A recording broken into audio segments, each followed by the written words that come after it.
بسم اللہ الرحمن الرحیم۔ اسلامی سال کا دوسرا مہینہ صفر المظفر شروع ہو چکا ہے۔ اس مہینے کی مناسبت سے چند باتیں آپ حضرات کی خدمت میں عرض کرنی ہیں۔ سامعین محترم، قرآن و حدیث کی تعلیمات میں سے ایک یہ ہے کہ ہر شخص اپنے عقیدے میں یہ بات رکھے کہ مصائب اور آفات اور خوشحالی کا آنا اللہ رب العزت کی طرف سے ہے۔ کسی دن میں، کسی مہینے میں، کسی وقت میں نہ برائی ہے نہ نحوست ہے۔ یہ عقیدہ ہر مسلمان کا ہونا چاہیے۔ ہمارے ہاں عام طور پر سفر کے مہینے کو منحوس سمجھا جاتا ہے، جبکہ حقیقت یہ ہے کہ اللہ رب العزت نے ہر مہینے کو احترام والا بنایا ہے۔ ہر مہینہ اپنے اندر عزت، احترام اور تعظیم رکھتا ہے۔ قرآن پاک میں سورہ توبہ میں اللہ پاک ارشاد فرماتے ہیں، ان عدۃ الشہور عند اللہ 12 شہرا فی کتاب اللہ یوم خلق السماوات والارض منها 4 حرم، کہ اللہ رب العزت نے 12 مہینے بنائے ہیں، ان میں سے 4 مہینے افضل ہیں، ذی قعدہ، ذی الحجہ، رجب اور محرم۔ یہ فرمایا کہ 4 افضل ہیں، یہ نہیں فرمایا کہ باقی مہینے افضل نہیں ہیں یا باقی مہینے نحوست والے ہیں، بلکہ وہ بھی افضل ہیں، لیکن یہ 4 مہینے زیادہ افضل ہیں۔ جیسے سارے صحابہ افضل ہیں، لیکن تمام صحابہ میں 4 صحابہ جو خلفائے راشدین ہیں یہ سب سے افضل ہیں، اسی طرح یہ 8 مہینے بھی افضل ہیں۔ احادیث مبارکہ میں حضور علیہ السلام سے بھی یہی تعلیمات ملتی ہیں کہ کسی مہینے یا زمانے کو منحوس سمجھنا یہ انتہائی غلط عقیدہ ہے۔ چنانچہ بخاری شریف کی حدیث ہے، آپ علیہ السلام نے ارشاد فرمایا، لا عدوى ولا طیر ولا حامۃ ولا سفر۔ 4 چیزوں کا آپ نے ذکر فرمایا، اور ان میں ایک سفر کے مہینے کی منحوسیت کے عقیدے کو بھی آپ نے انتہائی غلط عمل قرار دیا ہے۔ اسی طرح زمانہ جاہلیت میں لوگوں کا یہ عقیدہ تھا کہ سفر کے مہینے میں بلائیں کثرت سے اترتی ہیں۔ مسلم شریف کی حدیث ہے، آپ علیہ السلام نے ارشاد فرمایا کہ سفر کے مہینے کی منحوسیت کا تصور اسلام کا تصور نہیں ہے، بلکہ یہ زمانہ جاہلیت کا تصور ہے۔ تو میرے بھائیو، زمانے میں کچھ نہیں رکھا، زمانہ ہماری بداعمالیوں کی وجہ سے خراب ہوتا ہے۔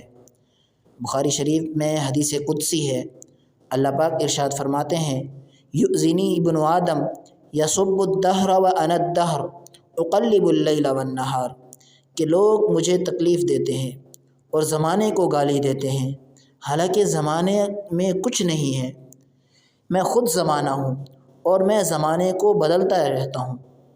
تو معلوم ہوا کہ ہماری بداعمالیوں کی وجہ سے زمانہ بدلتا ہے، ورنہ کسی وقت زمانے اور مہینے میں کوئی خرابی نہیں ہے۔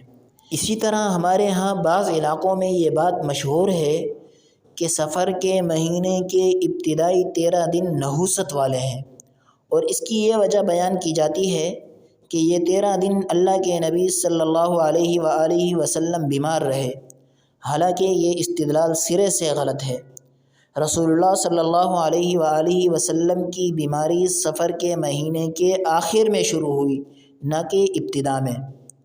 فتح الباری میں آپ علیہ السلام کے مرض الوفات کا ذکر ہے، اور اس میں وضاحت سے یہ لکھا ہے کہ آپ علیہ السلام کی دنیا سے پردہ فرمانے سے پہلے جو بیماری شروع ہوئی تھی وہ سفر کے مہینے کے آخر میں شروع ہوئی تھی۔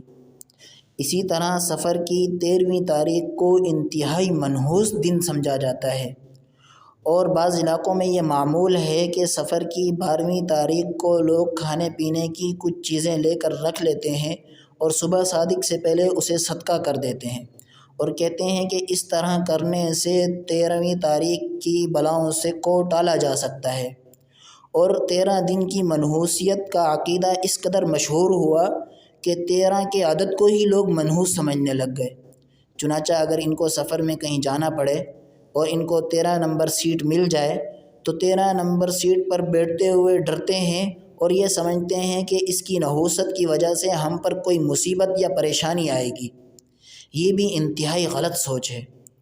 اسی طرح ایک اور وہم یہ ہے کہ سفر کے مہینے میں شادی نہیں کرنی چاہیے، اور یہ کہا جاتا ہے کہ اگر سفر کے مہینے میں شادی کی تو کوئی بلا نازل ہوگی یا اولاد نہیں ہوگی، اور اگر اولاد ہو گئی تو نافرمان ہوگی۔ یہ بھی انتہائی غلط عقیدہ ہے۔